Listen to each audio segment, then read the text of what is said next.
한국 고대 명상. 나란 무엇인가? 나란 무엇인가? 이 몸뚱이가 나다. 사지에서 시작하여 머리부터 발끝까지 육신이 나의 전부다. 그리고 두뇌는 세상의 모든 정보를 종합하고 정리하여 나의 삶을 이끌고 있다. 내 생각과 판단은 행운과 즐거움을 주기도 한다. 하지만 계산착오는 어이없는 실수를 유발하여 내게 손해를 입힌다. 사업을 운영하다가 몇십억을 손해를 보고 빚에 시달리는 채무자가 되기도 한다. 혹 재수가 좋아 로또 복권이라도 당첨된다면 그것은 내가 만든 우연의 일치며 기적일 따름이다. 그런데 내 안에 또 다른 큰 나가 있다면 믿을 수 있을까? 육체 속의 의식을 이야기하는 것 같아 조바심이 난다. 의식이 또 다른 큰 나인가? 아니면 영혼인가?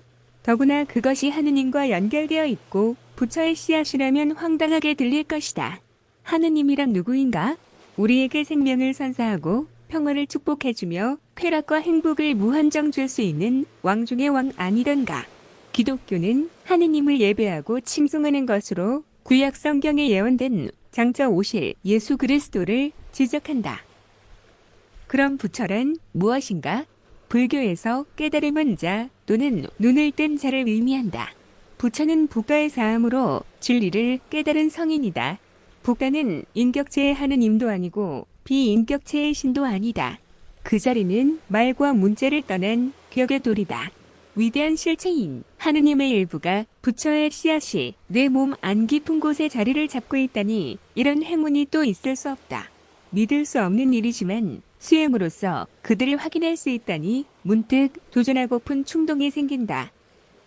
도전뿐만 아니라 내가 하느님의 아들이 될 수도 있고 내가 부처가 될 수도 있다면 한 번쯤 인생을 걸고 해봄직도 하지 않는가?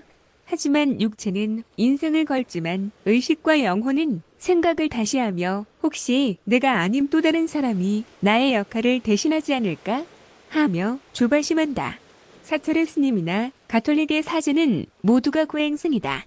출가한 동기야 각기 다르겠지만 어떻든 궁극적인 목적은 깨달음이 아니겠는가. 특히 동물의 최대 본능인 성생활과 모든 향락을 포기하고 이 길로 나선다는 것은 존재의 근원에 이르기 위한 사투인 것이다. 이 모든 것의 모범답안은 석가부처다. 그 누구도 해내지 못한 엄청난 비밀의 세계를 몸소 체험하고 그것들을 우리에게 제시하고 있다. 석가부처는 나서 죽는 시생멸법인 상대적 존재인 육신에서 나지 않고 죽지 않는 부생부멸이 절대적 존재인 진리의 세계 니르바나를 찾았다. 우리가 살고 있는 상대계는 내가 이익을 취하면 누군가가 손해를 보는 세계다. 하지만 절대계는 상대계와 다르다. 절대계는 죽어서 가는 곳이 아니며 오직 깊은 침묵의 명상, 선이 그곳을 밝힌다. 그것은 하늘의 이치며 법력이며 깨달음이다. 그 자체인 느르바나, 열반이다. 그러나 오늘의 불교는 석가부처의 구경의 가르침과는 거리가 멀다. 부처의 신상을 만들어 모셔놓고 절을 하고 있다. 그리고는 예불이라며 스님이나 신자들 승속의 구분 없이 신앙의 최고 가치로 존중한다. 이것은 석가부처도 모르는 일이요. 가르친 바도 없다. 예불이 성도의 중심이라고 생각하지만 깨달음은 성불이지 예불이 아니다. 기독교도 마찬가지다. 육신의 나에서 성령으로 거듭난 예수 그리스도의 신앙 사상과는 별도다. 십자가와 예수의 신상을 모셔놓은 웅장한 건물 속 교회에서 장엄하고 엄숙한 미사로 예수의 가르침을 되새긴다. 하지만 변질된 일부 종파는 일신교로 타락하여 내 가족 내 친지의 복을 빈다. 그래서 기복 신앙이 되었다.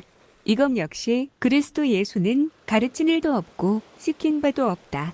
이름난 교회 앞마당에 소문난 불교 선언의 주차장에 고급차와 외제차가 즐비하다. 하느님에게 부처님에게 기도하고 공양하는 것이 복을 짓는 것이라며 하루도 빠짐없이 출근한다. 신앙을 가지는 것은 좋은 일이다. 자신과 친지의 복을 비는 한결같은 신심의 기도와 예불이 과연 그들의 뜻과 같을 수 있을지. 하지만 기복을 추구하는 행위는 복을 짓기보다는 오히려 복을 깎아먹는 행위와도 같다. 신앙생활은 어디에 소속되어 매여져야 되는 것으로 아는데 그것은 잘못이다.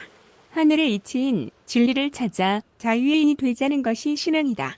어디에 매이는 것은 노예가 되는 것이지 자유가 아니다. 우리는 석가와 예수가 살던 시대로 되돌아가야 한다. 그들이 목숨을 걸고 추구했던 깨달음의 법과 신앙 사상을 부활시켜야 한다. 그래야만이 우리도 하느님이 되고 부처가 될 수 있는 길을 발견할 수 있다. 석가 예수의 진리의 말씀과는 거리가 먼 오늘의 고등종교는 사실적으로 기복신앙이다. 지식인들이 물질에서 영혼으로 하며 영혼의 순례자로 자처한다. 하지만 영혼은 물질에서 자리 잡고 있는 우리의식의 이성에서 감성으로의 탈바꿈뿐이다.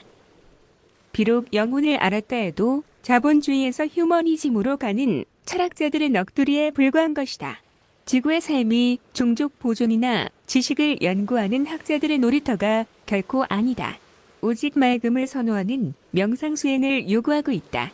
그것이 명상이든 선이든 침묵의 정진에서 나가 아닌 또 다른 나를 찾아 오랜 시간 몰두해야 함은 당연한 일이다. 마땅히 나지 않고 죽지 않는 본생불멸의 영원한 생명의 절대 진리를 찾아 매진해야 할 것이다.